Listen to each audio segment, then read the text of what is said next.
In case you are wondering ukuthi uSidumo Mtshali, or rather aka Jonase Jojo, what is he trending for these days on social media platforms? Sondela Life Graduate ngikushayile ngoba angifuni ukuthi usale intweni. Lalela, uyabona uJonas umsendebulu usendele kazolonke ubhebhizwe into engayibheki into enembobo nje encane enkulu emfushane islender isidudla akayibheki nje into ethi mbobo wabanjani. uJonas as this man who is a self-made, filthy, rich man.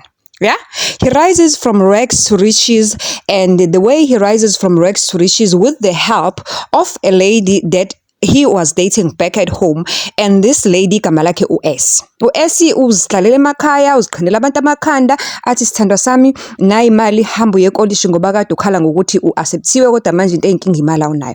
Amnika u-S imali ahambe, and uJonas makahamba makes a promise ukuthi sithandwa sami mangibuya nje ngokuthengela imoto ethi wena ngikuthengele umuzi double storage wena siphume la enhluphekweni.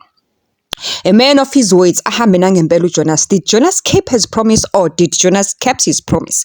Okay, ahambe uJonas. Mewafika phambili uJonas, ubona abangcono kunaye. Esibona isilender esiuJoyce. uJoyce akasona nje isilender kuphela, is another slender that also helps him ukuthi aphinde arise into another level in life ke manje ngoba ubaba kaJoyce is connecting uJonas with amathenda enze inkampani kaJonas iphakame ize ibe ilento eyiyona today. Right? Wenza isethembiso lemuva wasigcina inlesa sethembiso.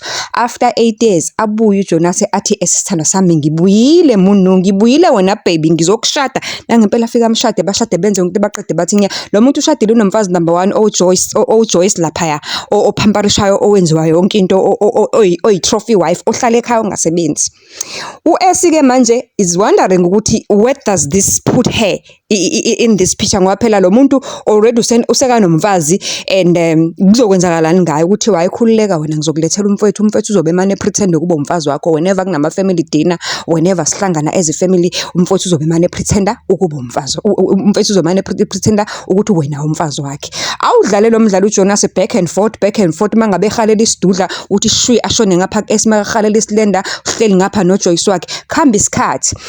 Umfowabo kaJonas lo onenkinga manje ufanele lokho pretender ukuba indoda kamfazi kamfowabo une girlfriend enhle isilender to see esifuna umsebenzi esifundileyo sifuna ukuba yi-compliant into something kwaligala athi ngizokufunela umsebenzi lapha enkampanini kabhuti wami. Le girlfriend mayifika vele ifika ibona ubhuti lo hawo nanku umuntu ophethe ipower mos ngifuna le ndoda kanti akazi ukuthi uzifake enyakanyakeni ekakeni yokuqala yokugcina lapha egcina ezala ama-twins wagcina wathatha eyowalahlela kuJoyce ngoba indoda isimphendukele esisini njengotshala. Lalela ngizwa yini isimphalaza indoda isingasamfuni one way, isibona abanye indoda abangcono, isibona isilende sincane ke manje lesilende sincane sesibonile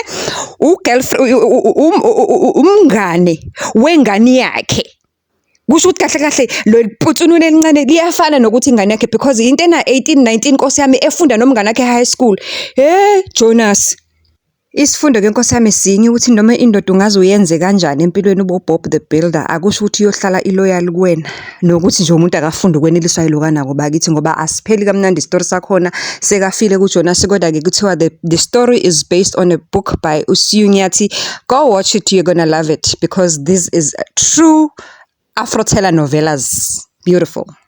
Not to mention stellar performance from the cast. The whole cast, it was beautiful.